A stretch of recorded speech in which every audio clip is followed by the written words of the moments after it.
Hi friends, మరి మరమరాలతో తయారు చేసుకున్న ఒగ్గాని అంటారు కదా, విత్ మిరపకాయ బజ్జీతో.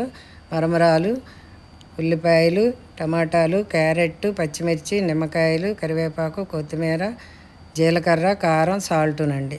ముందుగా మనం మూకుల్లో ఆయిల్ వేసుకొని ఆవాలు, జీలకర్ర, శనగపప్పు, మినపప్పు, ఎండుమిరపకాయలు, కరివేపాకు, ఉల్లిపాయలు, క్యారెట్, టమాటాలు వేసి తిప్పుకుంటూ ఉంటాం. ఈ లోపల వేపిన శనగపప్పు, ఎండుమిరపకాయలు, వెల్లుల్లిపాయ, జీలకర్ర మిక్సీ ఆడి ఉంచుకుంటామండి. దీంట్లోకి సరిపడా సాల్ట్, కారం వేసుకుంటాము.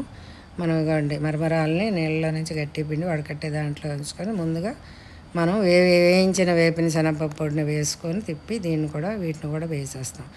వేరుశనగ పలుకులు కూడా వేస్తాము. నిమ్మకాయలు 2 పిండుకుంటాం సరిపడా.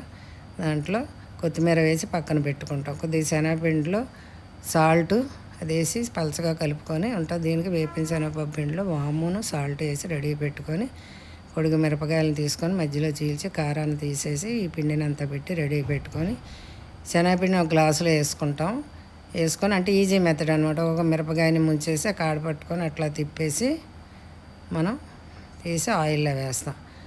లోపల ఉన్న సాల్టు, వాము, శనగపిండి కూడా పెట్టుకుంటాం. కొంత చింతపండు కూడా రాస్తారు, పర్వాలేదు, అదైనా బాగానే ఉంటుంది. మాకు చింతపండే పెట్టాం కాబట్టి ఇట్లా పెట్టాను. అన్నిటిని వేయించుకొని పక్కకు తీసుకుంటాం అనమాట.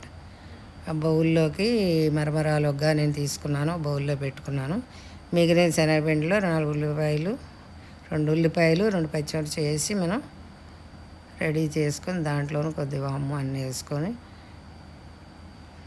పకోడీలాగా కూడా వేసుకున్నాం. ఇది ఈవినింగ్, సమ్మర్ కదా, వేడిగా ఉన్నా సరే పిల్లలకి అప్పుడప్పుడు పెడుతుంటే టేస్ట్గా ఉంటుంది కదా. ఈవినింగ్ స్నాక్స్ కింద ఏదో ఒకటి అడుగుతుంటారు కాబట్టి మనం కాలక్షేపానికి అనమాట ఇవన్నీ వేసుకొని ఇట్లా పకోడీ తీసుకుంటే ఎప్పటికప్పుడు తింటే చాలా చాలా ఉంటుంది. ఎవరైనా కిట్టి పార్టీలు కానీ వస్తుంటారు, ఫ్రెండ్స్ కలుసుకున్నా ఇట్లా చేసుకొని తింటే ఒగ్గాని చాలా టేస్టీగా ఉంటుందండి.